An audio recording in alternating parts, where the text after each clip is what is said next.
With Josh, and what did you do today, Josh? I got top 4 at the championship event. I would have been first in Swiss, but I gave the win to my friend last round so that he could top.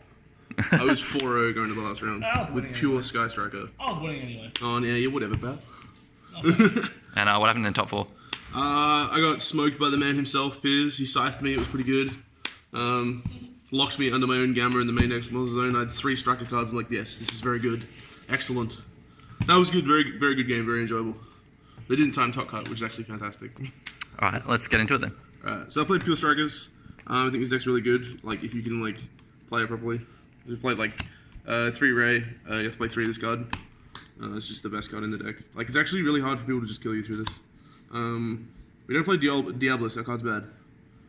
Hand Traps. Just all these cards. This card is insane in this deck. If you don't just play Gamma, it's just like, beats the Mirror, beats Goki, beats Trickster, just really easy to abuse. I played 2 and 2. I wanted them in the main deck for Goki, but I didn't want to like max out on them in case I versed like other decks that they weren't very good against. So I sided the other copies, but I thought 10 was like a good number for the main deck. Nice and easy. Yeah, pretty much. I have severe OCD, so it just like has to like work. Like this is like 14 monsters with 10 hand traps, which is like excellent. It can't be odd numbers, it's not allowed. 3 engage.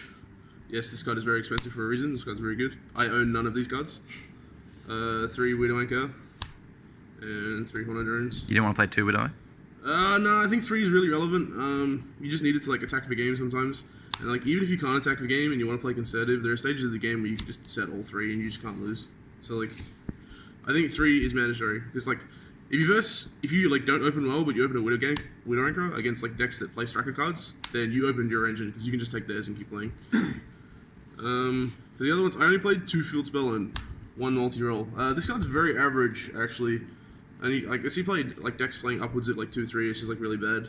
You can't really open this card because like in your opening hand you want cards that get you to more cards, and this just doesn't do that. It's like unless you open well, it doesn't do much. You need it on like turns 3 to 4 when you can actually like gain advantage from putting more cards in the graveyard. And I played 2 of this because you need like more access to starting cards. Pretty much that's all. Both of these are both very important in every matchup, and I wouldn't play any more than 1 Afterburners. I see a lot of decks playing 2, but I think 1's fine. It's like very easily accessible. This is the best one. This is ridiculous. You just clear all the back row, if they have scapegoats or anything, you just like clear 2, draw 2 cards. This card's crazy. It's just the best card in the deck. Shark Cannon. I don't know what to say about this card. It was okay. It's mainly like to push, but I don't know. I used it once, I think. Used it on me. Yeah. Summoned a Kagari out of the grave and triggered spec, which is like pretty neat. I still played the goods package. Like this is okay. It's like Upstart Goblin, I guess. And it's like we just wanted Maze to get more spells in the graveyard. It was fine. I'd still play it. 2 Twin. I don't like Altergeist. Their deck doesn't do much, but they set 5, and they always have an Imperial Lord against me, so we have to have like cards that can chain to that. Why only 2? I didn't want to have 3 in my deck if I versed like decks it's not good against. Hello. Yeah, I feel like I have to main it like because of the striker deck, but like I don't know, you just can't like open more than 1 in any deck where it's just like against any deck that it's really bad, in which case you're just losing. So yeah, only 2. Beside the third though, the Upstart and 3 Minecraft in the main deck. That's a bit spicy. Yeah, this is actually very good. Yeah, this was Mousebad's idea. Like, yeah, I have no problems with this. I sniped a rematch against Friedel with this. Like, he didn't even search it. It was pretty good. It was pretty lit. It was like my play of the day. Blind Mind Crush, play of the day. Blind Mind Crush, get it right. If I got it wrong, it wouldn't have been the play. And that's a good card. Like, you enjoy it going second against pretty much every deck, and we can get away with maining this card because like. I guess if you OC like this card and you can't stop Goki from making their board, then I guess you probably weren't winning anyway. But if you like open it going first, or you can stop their board and then have it for their follow-up, it's like really strong. I don't know, I have no problems with this card. This card was very good. I got an extra deck. 3 of this card. 3 of this card. See some people playing 2, you have to play 3. It's kind of the same. I actually needed a fourth one against you in that match. If I could play more, I would. Just one Hayate. I don't think you need to play two of this card. I think one is fine. It's very easily like recyclable with the Hercules base because I turbo into that card. I think that card's very good. Like more than one never really came up. The pointing down thing is not so relevant in this deck per se because you're not trying to like overextend most of the time. You're just trying to like grind them out. The attacking directly part's pretty cool though. I wouldn't play any more than one. I think Mousepad was like playing 2 and 2, but you have to play 3 of this. So Phoenix is the only Link 2 I played. We need cards to out Imperial Lord of Rivalry, or Imperial Lord mostly. You can't out Rivalry with that. Outs Goki cards, I guess. Make this with Shark Cannon. This is part of the reason we're playing Shark Cannon, so we have more outs to cards. Trisbania and Boral Sword. These are the last links. These are both very important. I never made this, but I thought it'd be pretty cool because you can just like randomly kill people. If you can set this up turn 1 against Altergeist, they lose the game, which is pretty fun. Lightning package. I have always played this in this deck. This card is like, these are insane. They're really, really easy to make. I once made this in the X-Check Monster Zone and equipped this with Hercules base and just swung over 2 cards, draw 2, and just like, it's just, you have to play Lightning. Omega for the Gamma package. I played Fortress Dragon, not even Mega Fleet Dragon. I thought there were going to be lots of Cyber Dragon decks, and Cyber Dragon just has a really good Pure Striker match. So, like, I wanted to make them start, have them end on 3 machines, and just tag for this and swing for 3k. I thought that'd be really, really good. Did you play Cyber Dragon too? No, I didn't play any Cyber Dragon in any capacity, just this card. But there was 0 Cyber Dragon decks the other day because, like, 20 people didn't show up. But it's whatever. I'm still glad I played it. I'll probably do it again, just because it's funny. My side deck was very simple. So it's like, if you go second against Goki, you just swap the 3 Mind Crush and the 2 Twin for these 5, and then you have 15 hand traps in your deck. So we did like the math on that, and it's like, if you go second against Goki, you have a 92% chance of opening 1 hand trap, 63% chance of opening 2, and 26 to open 3. So we thought that was like more than fine if we go second against the deck, because we need to stop them from making the board, otherwise we lose. 3 Call by the Grave.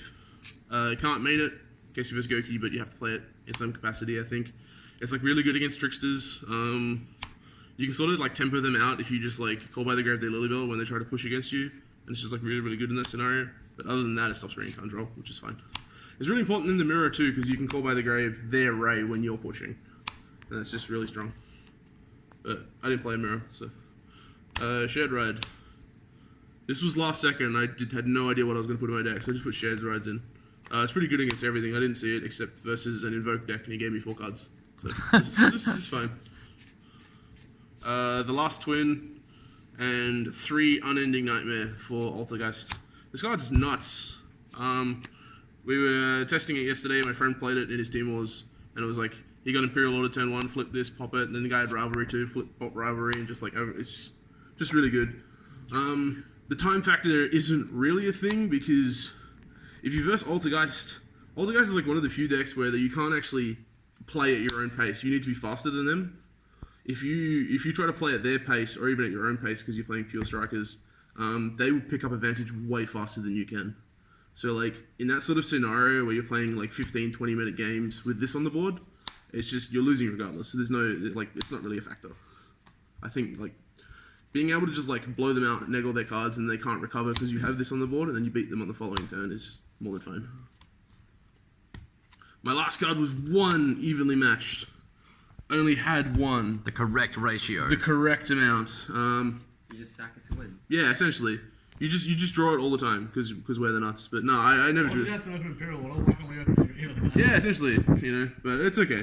It's fine. Like, it could have been like any other card, I guess, like maybe a 3rd Shared Ride. But I don't know. I didn't want just 4 cards against Altergeist because the matchup is kind of rough if you can't blow them out, like really early in the game. So like, I just kind of put this in and it was fine. I only have the 1, so it doesn't matter. All right, that's my deck. And you decided not to play Ibli? No, the Ibli package to make the Boral Sword is garbage, and I will fight anyone who plays it. It's just awful because like if they have any interaction, any hand trap, anything like that, it's just you just lose the game because you're stuck with an Ibli on your board in your main monster zone. Like I feel like it's really counterintuitive to what the deck's trying to do. Like, you can just grind them out and outpace them and just win that way. It's just much stronger. Like, Right. it's really easy to make Borrowload outside of Italy as well. Cool. Any shouts? Team BK, obviously, we're the nuts. We're the best team in Perth. Shout outs to Mousepad. He stayed up till 3 a.m. with me testing his deck last night. Hooray, hooray for Mousepad. Yay. We were testing. We had a 90-minute game one. That was pretty fun. Like the same deck. Shout out to Piers, Team Gund, for doing the deck profiles. Of course, he smashed me in top 4, but I'll get him back. It's fine. I beat him at the LRDS with Draco, so he's mad at me. But yeah, no, that's it. All right. Thanks, Josh. No worries. Bye.